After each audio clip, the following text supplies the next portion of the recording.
വിലയിരുത്തിക്കൊണ്ട് doctor Sukumar Azhikode പറഞ്ഞു, ചാവറയച്ചൻ ഒരു യുഗസൃഷ്ടാവാണ്. 19-ാം നൂറ്റാണ്ടിൽ ജീവിച്ച കേരളീയ സമൂഹത്തിന് ശക്തിയും വെളിച്ചവും പകർന്ന ആളായിരുന്നു ചാവറയച്ചൻ. തന്റെ ഹൃദയത്തിൽ സൂക്ഷിച്ച കുടുംബം എന്ന സത്യത്തെ ലോകമുമ്പിൽ അവതരിപ്പിക്കുവാൻ ചാവറിലൂടെ ചാവറയച്ചൻ പരിശ്രമിച്ചു. ആ നല്ല പിതാവ് മാതാപിതാക്കളെ ഓർമ്മിപ്പിക്കുന്നു. മക്കളെ നന്നായി വളർത്തണം.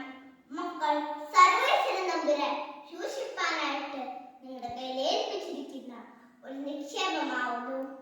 അതെ, മക്കളെ ചെറുപ്പത്തിൽ തന്നെ നല്ല രീതിയിൽ വളർത്തണമെന്ന് വിവിധ ഉദാഹരണങ്ങളിലൂടെ ആ അപ്പൻ പഠിപ്പിച്ചു.